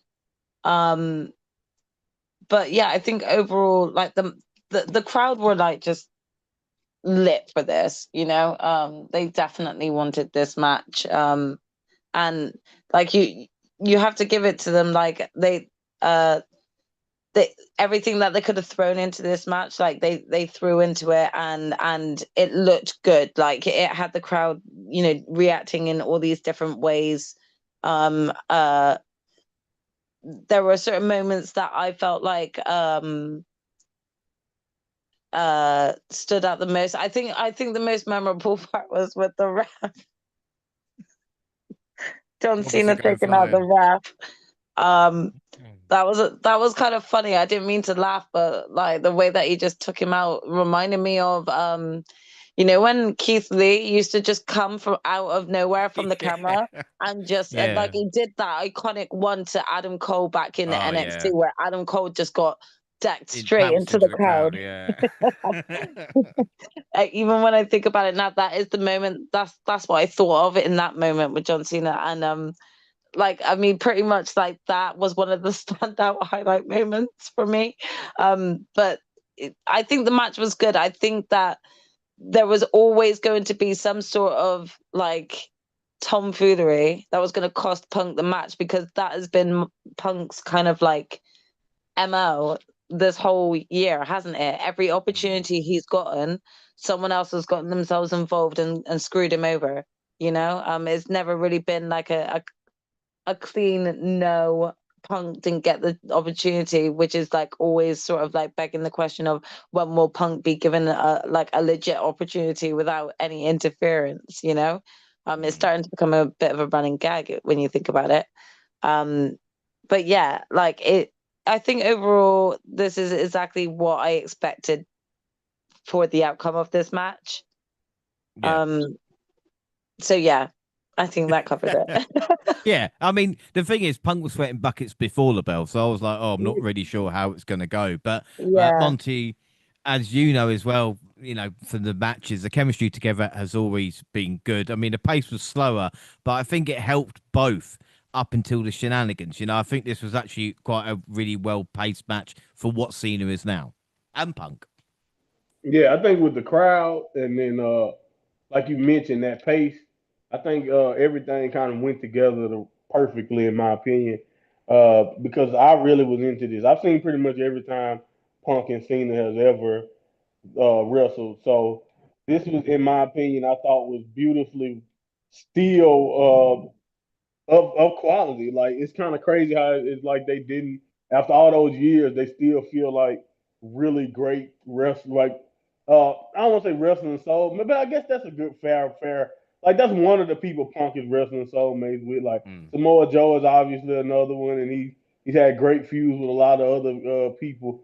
But like Cena and him was always one of those. Just they always had that unspoken chemistry and I think it was still here. And I think, like you mentioned, the energy in Saudi Arabia, like the fact that they were really into this match to the extent that they were, added to that. And I think the shenanigans on top of it, when you don't think too hard about it, I thought it was fine too.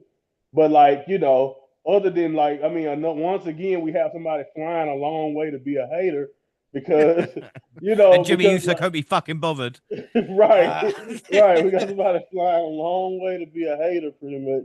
Because, like, yeah, you can say that, and then maybe Seth was being a hater, but at the same time, he's like, maybe I can kill two birds with one stone, and become champion too to make it even worse. So, who knows? But at the same time, like I said, if you don't think too hard about the shenanigans and why it's happening and all of that, then sure. But yeah, I think, like mentioned earlier, we had to expect some shenanigans, not only because of what's been happening in the pump, but we had to expect shenanigans because of basically Cena's entire run has been something, exactly like something's gonna yeah. happen at some point. So, I did like at the end though. I really enjoyed, and maybe it was just me falling for Cena, being sympathetic for a second or not. But I did like the whole shaking hands and the respect there at the end before Cena predictably tried to cheat him, Yeah.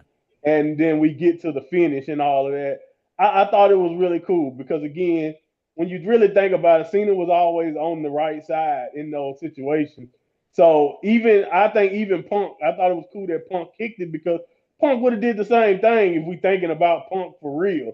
You know what I mean? So I don't know. Maybe it's because I'm such a diehard fan of both guys. Like I'm a Punk guy, but I was also like again, I'm a Cena child. I grew up with Cena, so I get it. But at the same time, this is probably my favorite match of the entire retirement run so far. And I don't know if that's saying much because it's been a lot of ups and downs with this run, but I think so far this is as far as like you said, as far as the way Cena looked and as far as the way everything turned out, this was by far the best match if you really think about what we've gotten out of Cena. So I think that guy on the internet was right. They pedaled Punk down to save John Cena's retirement for, and it worked because in my opinion, I really like this match. It was really good.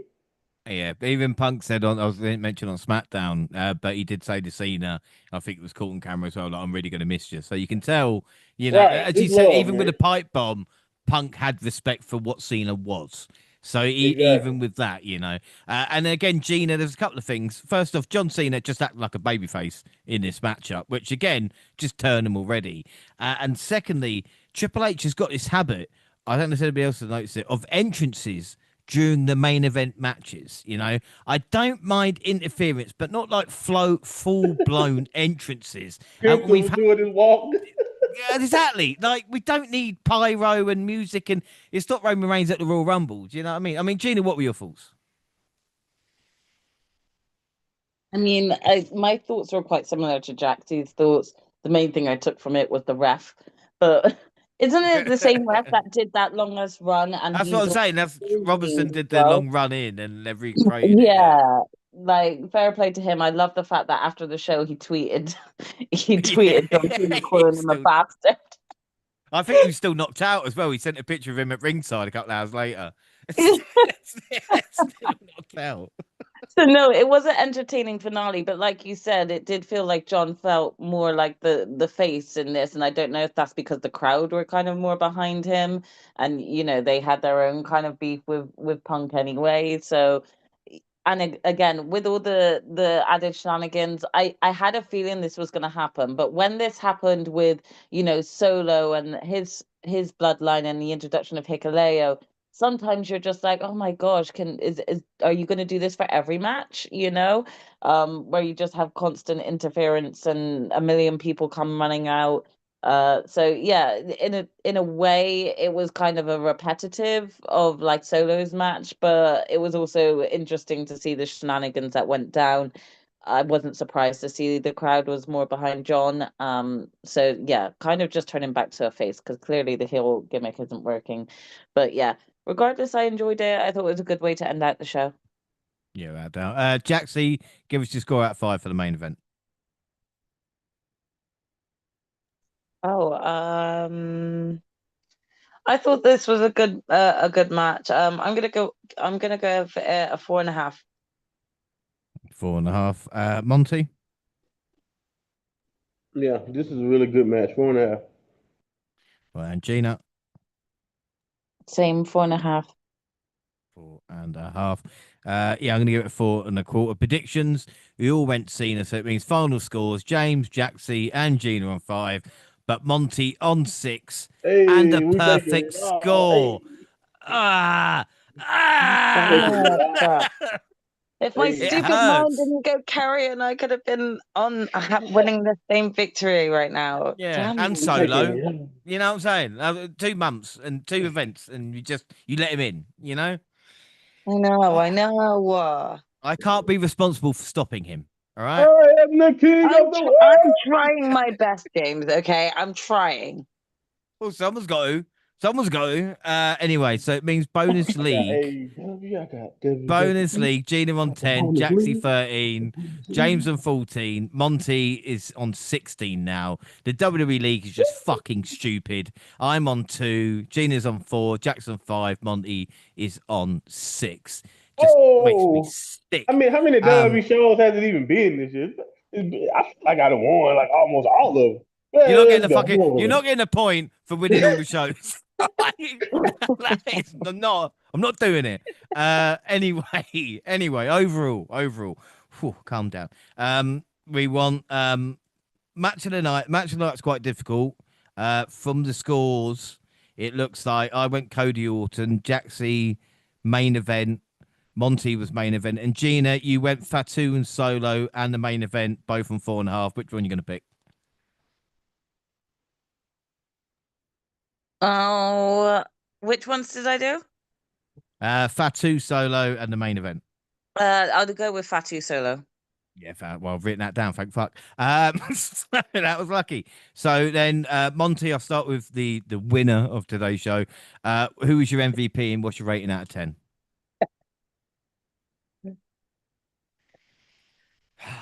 You know what? Since he got my favorite theme song in WWE because most of them are ass these days, I'm taking it all. Solo my MVP. Hey, and I keep winning these predictions. I'm taking them all. All in next week. I'm taking it. Evolution. I'm taking it. I'm taking it all. What would you score it Taking out it of all. 10? What would you score it out of 10? It's about an 8.5. 8.5. Right. 8.5. I'll get over it. Jaxie, rating and MVP, please. Um, I'm gonna go because I went main event for match of the night. I'm gonna go Solo for MVP. For thinking out the box, being creative. And I'll go 8.25 for rating. Cool. And Gina, same questions to you. I'll give it an 8, and I'm gonna give Jade my MVP. Oh, that's nice. I'm going to give mine to Solo, and I'm going to give it an 8.5. But it's interesting. I think this is the worst rated PLE this year because I don't think any scores come past 4.5. So again, like Monty, I think you mentioned earlier, the show started off well, but just kind of maybe didn't live up to the expectation, but still 8.5. Move on to the press conference. We see CM Punk leaving the ring. Then we've got Jackie Redmond and Byron Saxton. Rhea joined the panel. She was worried she was going to fall on the table. I mean, I think we all were, and that's why the referee was trying his fucking best. We got Drew McIntyre chance because, well, we need them. They're giving highlights of the show. So what I would do, if you don't want to sit there watching a 3.5-hour PLE, just go onto the post show and they'll just show you everything within a 45-minute period, you know. Triple H joined the panel. So this is officially the post show rather than the press conference. He didn't say much, just the usual thanks. Solo joined the panel. He gave Jimmy and Jacob a chance. And he says, sort it out before someone else shows up. He says no yeet as well. He's all gas and no brakes. He really, really enjoyed himself. It's a bit of a shame, really. Usually I like to talk about the press conference, but there was really nothing else going on there. So move on to Raw with Rhea Ripley. Start the show and soon interrupted by EO. It's official for Evolution. And Jaxie, how lucky are we, Lo? Because I know Evolution's kind of shoehorned in, but on the same weekend, we're going to get EO versus Rhea Ripley and Tony Storm versus Mercedes Moné, you know? I mean, that is a really great lineup for a weekend of wrestling, you know? So you can't complain there. You can't. AJ Styles trying to get glasses over. JD and Finn took on the New Day for the tag titles. I'm a fan of Xavier's trunks. Anyway, weird to see two heel teams, but Finn did work babyface. He was kicking out of everything, and we've got new tag team champions. I mean, well. Maybe we'll see a face run, you know. And thanks to Finn, Rox is now tag champion, and there will be a fatal 4-way match at Evolution. I mean, and also, I did notice that the Judgment Day were being like cheered by the fans as if they were like the faces here. So that was a bit of a weird change up that we've only seen really happen with Dominic Mysterio, not necessarily the Judgment Day, but now they're getting that treatment as well and slowly kind of being the underdog faces. I don't know. I mean, Monty, can you see the Judgment Day actually turning face? I mean, I don't think they should change how they act, though. I mean, if it naturally happens and they turn face, sure, and they just get popular, cool. But I think it don't really go well with whatever aesthetics they had. Like even Dom, I know people. I know you said Dom's face, but really since WrestleMania, he's kind of returned to just being cowardly old Dom again. So I don't want them to change how they act. I mean, people can like them, but yeah, I don't really see babyface. I think it's just too much stuff. You know, again, maybe when Liv comes back, she takes exception to them trying to be good guys or something. I don't know, but I don't really see that being a long term. I think we just don't. I just think the heat is still there. This is just how you know that they wasted the New Day's tag title run because the heat, in my opinion, against the New Day is still there with the crowd. They just haven't been given anything interesting to do since winning the tag title. So I think this had more so to do with who they was fighting than it had to do with Judgment Day being good guys. But another title run that didn't really go anywhere for the New Day, you know. But Right. like to talk about, there's a battle royal at Evolution I'm sure because that you they need to haven't fit had 25 any on. title defenses since WrestleMania, or they've had like 2 matches since WrestleMania, and they're I meant to think be it the was tag two. champions. Yeah. They're Yeah, just it was not like on 2 TV and matches. they're not being given a storyline. Well, when Judgment Day was the heel tag champion, they never wrestled either. That's my point. I'm saying Triple H That's hates the true. tag team No, title.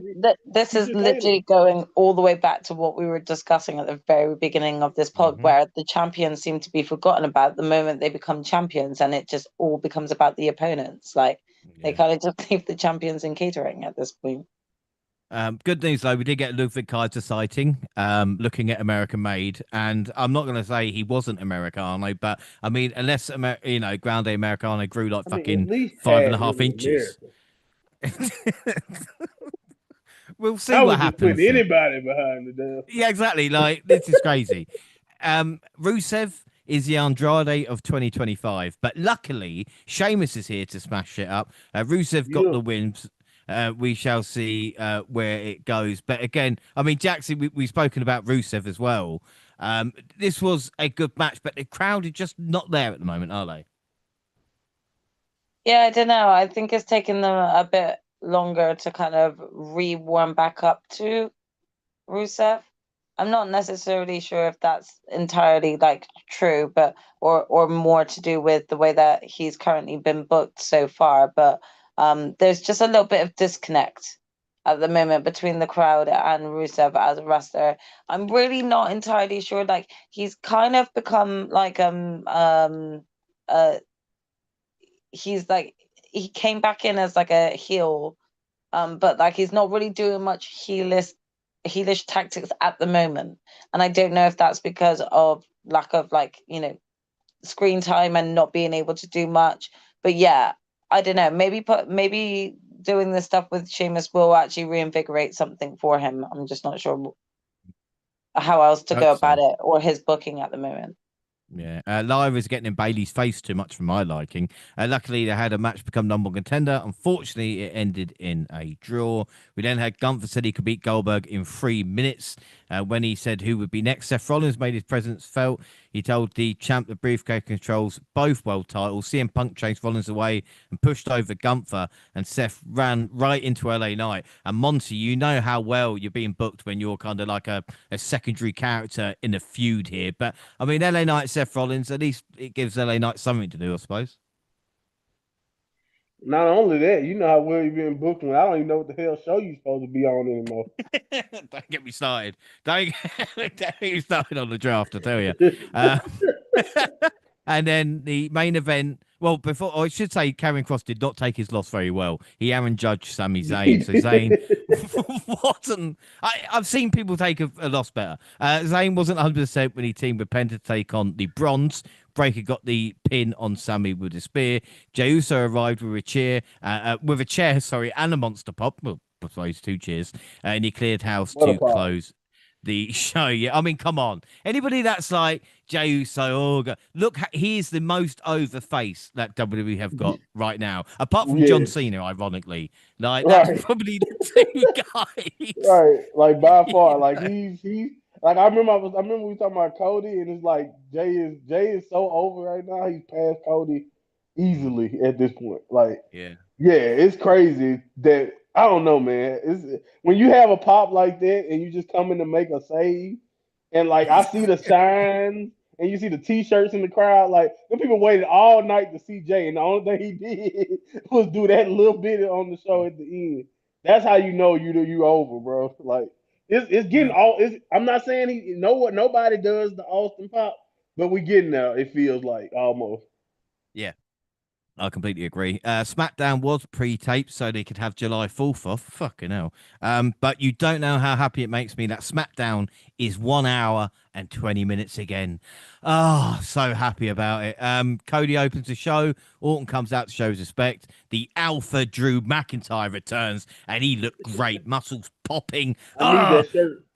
oh my god, great. Yeah. Bored at work. He got an RKO for no reason, just for speaking the truth. I'm sick of it, you know? And now this confirms Orton for McIntyre for Saturday night's main event. But again, it wasn't the only thing Aldous was doing. He proposed Charlotte team up with Bliss for the number one contendership match, which Flair accepted. And Bliss and Flair beat B-Flab, Meechin, Secret Hervis, and Bliss pinned Albert and was hugged by Charlotte after the match. Gina, I don't know about you, but this ain't right, man. I mean, Nikki Cross is right there. If that's not the end game, I don't know what. I don't I care don't about know this what they're oddball playing tag at. team. Like, how have they not incorporated Alexa and the Wyatt I Six don't know. since bringing the Wyatt Six fully together? It just doesn't make sense. You would have just thought that they would have rekindled that tag team. Maybe she's And just not creepy anymore. Okay. but she's still bringing out Abby or whatever that creepy doll is. Tell Yeah. her to Hey, left that behind then if she's leaving that persona behind. hey, But when you see we that all doll, have you think of Bray Wyatt, you can't we help all but have put them both ties to things together. from our past. Everybody. Well, we all know that they're just pairing Charlotte with Alexa because they're trying to help Charlotte get some backing behind her. Because everyone just hates her, and they're like, Everything's who can about help? Charlotte. Oh Who my can god. help? No, it is. They're like, who can help get some cheers behind Charlotte? Let's just tag her with Well, Alexa Ashley, I and cheer see for how you that every works. day. I love you, Charlotte. So anyway, speaking of the White Six, Aldis made one member of each team face the White Six, which turned out to be Berto, Johnny Gargano, Montez Ford, and Chris Sabin. Eric Rowan pinned Chris Sabin to win the match. Gargano didn't want to tag. I really enjoyed this. This is what the White Six should be doing. Maybe not just focus on the tag title. Wouldn't mind seeing like a Howdy IC or US title, whatever the fucking championship is on SmackDown. But do you know what I mean? I thought this was good. Tiffany Stratton That was to was talk. really fun just to It see was, wasn't all the it? different tag teams really trying to Yeah. work together to take down the Wyatt Six. And this is how the Wyatt Six should be showcased. You know, again, we're saying that the tag team division is struggling right now. Well, you got the Wyatt Six who are kind of carrying the tag team division without it being around or involved with this with the tag belts. So again, it Yeah. just shows you where Triple H's priorities lie. That's what I'm saying. He can book a good tag division, but only on SmackDown. You know what I mean? Like he can't do. I can't do it on NXT or Raw. What are you talking about? You know. But anyway, we got Tiffany Stratton getting interrupted by Jade Cargill. Tiffany calls out Trish Stratus, who responds and accepts Tiffany's challenge for Evolution. Yes, TS versus TS. Naomi attacked Jade backstage. Jaxie, what are your thoughts on possibly the two blondest women having a match at Evolution? It's going to keep a certain percentage of people very happy, I suppose. Yeah. I mean, I was very happy. I'm always happy and excited to see Trish, but did I need this to be at Evolution? No. I think Trish could have been put in a different match. I think Tiffany could have been put in a different match, but okay. Just because you tagged once, now you should face each other. Okay. That's what I'm Just- gonna Why say. nobody earning these damn title shots? Like Yeah, it's like everyone, Evolution. but like it's just an unspoken rule now that all legends automatically just get given a title shot, and I just don't really understand why they need to be in a title shot picture. They could be in a match at Evolution, but why does it always have to be like instantly just invited to go for the title, the championship title? Also, like 9 times out of 10, when it's not someone like a John Cena or someone who's confirmed to be coming back for a certain amount of time, when it's someone like a Trish Stratus that only turns up every now and again, like how are you supposed to take seriously? Oh, okay, so there is going to be a change of title belt at Evolution then. Like I see this being a good I match. also think it And it's a doesn't help. 2-week deal. I also think it doesn't help that there's not really been a consistent like storyline for like Tiffany recently. So it's like, okay, they're going into Evolution. It's just this Legends match rather than building up like a possible, storyline with somebody else on The the feud, roster. yeah, they Yeah. could have had a I feud don't that was think like it's a bad consistently thing that she's going. facing Trish. I think it's actually going to be a good match between them both. But I think, yeah, I think because Tiffany's not had her own storyline. She's just been kind of in this Naya feud for the past few months, and people, it's not really been anything built specifically, and they're like, okay, yeah, let's just bring Trish in for this Evolution match then. So again, I think that's what is more makes it feel a little bit more depleting is that like Tiff hasn't had that storyline, and then now it's just Trish now. So yeah, it's not that it's a bad thing. I think they're going to give a great match, but it would just be nice if like after this with Trish, like Tiffany could actually have like another storyline that's not Nia Jax for this Yeah. title. I Yeah. think that's It's not. that's what it is. But this is the issue again. It's nice to have like an old story and a connection, but it's like with Rhea Ripley with the Judgment Day, with Tiffany Stratton, with Trish, or even with Nia Jax. It's like they can't get out of that 8 months. Do you know what I mean? They just can't move on to anything fresh. It's even with Punk and Rollins at this moment in time. Do you know what I mean? That feud's been going fucking God knows how long. It just seems like I said, fresh challenges come along. It's just is not a thing at this moment, but we can hope. I think that's the thing. Anyway, we got Andrade and Ray Phoenix defeating Fraxium. We got This Is Awesome chance, but already Fraxium are just waiting in line. Tensions balls between Damian Priest and Aleister Black. Black versus Truth is the match next week. And then Solo said, welcome to the newest member of the family, Tala Tonga. This group is nothing like the Bloodline. Are you sure? This group is way more dangerous. These are my MFTs, my family tree. The family is complete. I mean, Monty, what about Tama? He must be sitting at home. It's Bobby Fish all over again, isn't it? Tama Tonga sitting at home, and then all of a sudden he's going, well, what about me? Well, am I not part of the group? Yeah, I was hoping he didn't do that on purpose, and then we get like a Tama mad at Solo angle when he come back or whatever. But yeah, definitely an interesting choice of words there. I don't know if he was on purpose or not, but yeah, we know it's not complete because you can't have Tonga Lord without Tama Tonga. Come on now, come No, on, you come can't have. on. Yeah, I mean, yeah, I mean, Yeah, you then can't have gorillas of. Could you? right, exactly. Just what? Just yeah, just nah. It's not right. It's not right. We need Tama. Uh, and yeah, that's the way it's supposed to be. But we'll see. We'll see. For now, maybe he's setting us up. Maybe the family complete to how you forget about Tama, and then at SummerSlam when he fighting Jacob again or whatever, Tama shows up, and helps him there. I don't know. Maybe that's what's going on. Well, it didn't help Solo get him from getting his ass kicked in the car park to start the night. And then Jacob teamed with Jimmy, who just kind of was like, yeah, bro, oh, you lost the US title. Oh, sorry, bro. Like, I went there. Don't worry about it. They took on Solo and JC Mattel in the main event.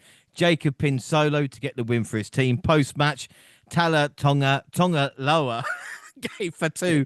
It's going to be difficult for me. A triple power bomb through the announce table.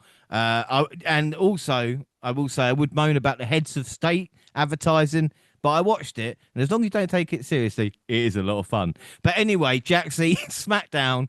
I quite like Solo, even though, Hickley's like, stand here. He seems to be in complete control of the group. And even though Jacob did get the win, they got the heat back. And Hickley does look like a monster. Yeah, and I think that this was probably just something to kind of give back towards Jacob to not make him look completely incompetent. But as you said, I think this could be the start of, like, a really great, strong, formidable group if done correctly. So depending on the way that things go moving forward and how Hikuleo gets booked, this could still be something like big. So it's definitely something worth looking out for, Yeah, without a doubt. And we're basically up to date now. We know the weekend we're going to have Saturday night's main event and Evolution, but we've just spoke about Night of Champions and Gina. I just want to get your thoughts on WWE. It's not really a month, but from Night of Champions, from where we've been to where we're going, what are your thoughts? Um, I'm kind of indifferent, really. I'm still intrigued to see where things will go and how they will let things play out. But I do think that there needs to still be like some major changes, especially with the tag division and what they're going to do. Are you going to make New Day face again? Or are you going to keep them heels?